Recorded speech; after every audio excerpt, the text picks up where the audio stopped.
ನಮಸ್ಕಾರ M power ನ್ಯೂಸ್ಗೆ ಸ್ವಾಗತ. ನಾನು ಸುನಿಲ್ ಹೊಸಕೋಟಿ.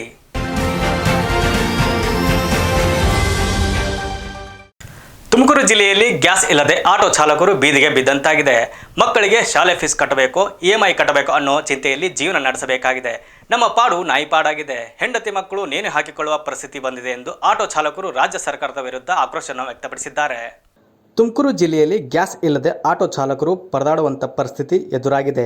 ಗ್ಯಾಸ್ ಬೆಲೆ ಹೆಚ್ಚಳದ ಬೇಗೆಯಲ್ಲಿ ಆಟೋ ಚಾಲಕರು ಬೇಯುತ್ತಿದ್ದು, ಅದಲ್ಲದೆ ಇದ್ದಕ್ಕಿದ್ದಂತೆ ಗ್ಯಾಸ್ ದರ ಏರಿರುವ ಹೊಡೆತವನ್ನು ಸಹಿಸಲಾರದೆ ರಾಜ್ಯ ಸರ್ಕಾರದ ವಿರುದ್ಧ ಆಕ್ರೋಶ ವ್ಯಕ್ತಪಡಿಸುತ್ತಿದ್ದಾರೆ. ನಮಗೆ ಹೇಳುವವರಿಲ್ಲ, ಕೇಳುವವರಿಲ್ಲ, ನಮ್ಮ ಜೀವನ ನಾಯಿಗಿಂತ ಕಡೆಯಾಗಿದೆ ಎಂದು ಆಟೋ ರಿಕ್ಷಾ ಚಾಲಕರು ತಮ್ಮ ಅಳಲನ್ನು ತೋಡಿಕೊಂಡಿದ್ದಾರೆ. ಸರ್ ನೋಡಿ, ನಮಗೆ ಇವಾಗ ಗ್ಯಾಸ್ ಸಿಗ್ತಾ ಇಲ್ಲ, ಪ್ರೆಸರ್ ಇಲ್ಲ, ಆಮೇಲೆ ನಮ್ಗೆ ತೊಂದರೆ ಆಗ್ತಾ ಇದೆ, ತುಂಬ ಸಂಸಾರ ನಡ್ಸೋಕ್ಕೆ ತೊಂದರೆ ಆಗ್ತಾ ಇದೆ. ಮಕ್ಕಳು ಇವಾಗ ನೋಡಿ ಸ್ಕೂಲ್ ಸ್ಟಾರ್ಟ್ ಆದರೆ ಇವಾಗ ಫೀಸ್ಗಳು ಕಟ್ಟಬೇಕು, ಎಲ್ಲ ಕಷ್ಟ ಆಗ್ತಾ ಇದೆ ತುಂಬ. ದಯವಿಟ್ಟು ನಮಗೆ ಸರ್, ಇದಕ್ಕೂ ಮುಂಚೆ ನೀವು ಫಸ್ಟು ಒಂದು ದಿನ ದುಡಿಮೆ ಎಷ್ಟಿತ್ತು ತಮ್ಮದು? ಸರ್, ಡೈಲಿ ದುಡಿಮೆ ನಮ್ಮದು 600, 700, 800 ತನಕ ನಾವು. ಸರ್, ಈಗ ತಮ್ಮ ದುಡಿಮೆ ಎಷ್ಟಿದೆ ಇವತ್ತಿನ ದಿನದಲ್ಲಿ? ಒಂದು 300 ರೂಪಾಯಿ ಆಗ್ತಾ ಇದೆ ಸರ್, ಅಷ್ಟೇ. 300 ರೂಪಾಯಿ ಆಗ್ತಾ ಇದೆ ಸರ್. ಗ್ಯಾಸ್ಗಳು ಸಿಗ್ತಾ ಇಲ್ಲ, ತೊಂದರೆ ಆಗ್ತಾ ಇದೆ ತುಂಬ. ದುಡಿಮೆ ಆಟೋದಲ್ಲಿ ಏನಕ್ಕೂ ಸಾಲ್ತಾ ಇಲ್ಲ. EMI ಕಟ್ಟೋಕ್ಕಾಗ್ತಾ ಇಲ್ಲ, ಇನ್ಶೂರೆನ್ಸ್ ಕಟ್ಟೋಕ್ಕಾಗ್ತಾ ಇಲ್ಲ, ಗಾಡಿ ಟೈರ್ ಹಾಕ್ಸೋಕ್ಕಾಗ್ತಾ ಇಲ್ಲ, ಒಂದು ಬ್ರೇಕ್ ಲೈನರ್ ಹೋದರೆ ಬ್ರೇಕ್ ಹಾಕ್ಸೋಕ್ಕಾಗ್ತಾ ಇಲ್ಲ ನಮ್ಮ ಕೈಲಿ. ಇಂಥ ಪರಿಸ್ಥಿತಿ ಒಳಗೆ ಗ್ಯಾಸ್ ರೇಟ್ ಜಾಸ್ತಿ ಮಾಡಿದ್ದೀರಾ. ನಾವೇನು ಮಾಡಬೇಕು ಅಂತ ಗೊತ್ತಾಗ್ತಾ ಇಲ್ಲ ಆಟೋ ಚಾಲಕರೆಲ್ಲ ಸರಿಗೆ. ಅದೇ ಹೆಂಡ್ರು ಮಕ್ಕಳೆಲ್ಲ ನೇಣು ಹಾಕಿ ವಿಷಯ ಪಡಿಬೇಕು, ಈ ಥರ ಮಾಡ್ತಾ ಇದ್ದೀರಾ. ನಮ್ಗೆ ಆದಷ್ಟು ನ್ಯಾಯ ದೊರಕಿಸ್ಕೊಡಿ, ಇಷ್ಟಂತೂ ಕೇಳ್ಕೊಂತೀವಿ ನಾವು ಆಟೋದವರು. ಆಟೋ ವತಿಯಿಂದ ನಾನು ಮನವಿ ಮಾಡ್ಕೊತಾ ಇದ್ದೀನಿ, ಇಷ್ಟು ನಮಗೆ ಬೇಕಷ್ಟೇ.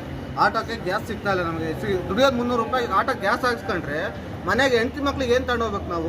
ಆಟೋ EMI ಏನು ಕಟ್ಟಬೇಕು? ಅಲ್ಲ ಸರ್, ನಿಮ್ದು ಒಬ್ಬ ಚಾಲಕನ ನೋವು ಇದೆನಾ? ಎಲ್ಲ ಚಾಲಕರು ಇದೆ.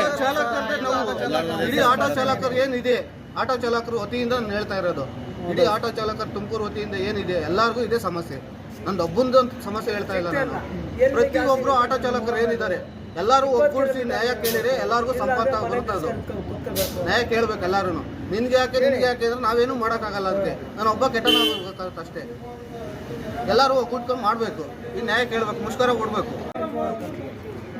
ಸರ್, ಏನಾಗಿದೆ ಅಂದರೆ ಇವಾಗ ತುಂಬ ನಮಗೆ ಗ್ಯಾಸಿಗೆ ತುಂಬ ತೊಂದರೆ ಆಗ್ತಾಯಿದೆ. ಇವಾಗ ಇದಕ್ಕಿದ್ದಂಗೆ ಬೆಲೆ ಜಾಸ್ತಿ ಮಾಡಿದ್ದಾರೆ, ಮತ್ತು ಟೈಮಿಗೆ ಸರಿಯಾಗಿ ಗ್ಯಾಸ್ ಸಿಗ್ತಾ ಇಲ್ಲ ನಮಗೆ. 3-4 ಕಿಲೋಮೀಟ್ರು ನಿಂತ್ಕೊಂಡು ತಿಳ್ಕೊಂಡು ಬರಬೇಕು ಅಂತ ಪರಿಸ್ಥಿತಿ ಆಗಿದೆ. ಈ ಥರ ಸಮಸ್ಯೆ ಮಾಡ್ತಾ ಇದ್ದಾರಲ್ಲ ಸರ್ಕಾರದವ್ರು, ಏನು ಮಾಡ್ತಿದ್ದಾರೆ ಅಂತ ಗೊತ್ತಾಗ್ತಾ ಇಲ್ಲ. ಎಷ್ಟೋ ಗಾಡಿಗಳು ಶೆಡ್ಡಲ್ಲಿ ನಿಂತಿದ್ದಾವೆ, ಎಷ್ಟೋ ಜನ ಬೀದಿಗೆ ಬಂದ್ಬಿಟ್ಟಿದ್ದಾರೆ ಆಟೋ ಡ್ರೈವರ್ಸ್ಗಳು. ಇವತ್ತಿಗೆ ದುಡ್ಕೊಂಡು ತಿನ್ನೋದಕ್ಕೂ ಶಕ್ತಿ ಇಲ್ಲ ಸರ್, ಆ ಥರ ಪರಿಸ್ಥಿತಿ ಆಗ್ಬಿಟ್ಟಿದೆ. ಬೆಳಗಿನ ಸಾಯಂಕಾಲದವರೆಗೂ 500 ರೂಪಾಯಿ ದುಡಿದ್ರೆ ಗ್ಯಾಸ್ಗೆ ಆಗ್ತಾಯಿದೆ. ಮತ್ತು ನಾವು ಗ್ಯಾಸ್ ತುಂಬಿಸಿದ್ರೆ ಮನೆಗೆ ಏನು ಸರ್ ತೊಗೊಳಕ್ಕಾಗುತ್ತೆ? ಪರಿಸ್ಥಿತಿ ಆ ಥರ ಆಗ್ಬಿಟ್ಟಿದೆ. ಅಕ್ಕಿ ಇದ್ದರೆ ಬೇಳೆ ಇರೋಲ್ಲ, ಬೇಳೆ ಇದ್ರೆ ಅಕ್ಕಿ ಇರೋಲ್ಲ, ಆ ಥರ ಪರಿಸ್ಥಿತಿ ಆಗ್ಬಿಟ್ಟಿದೆ.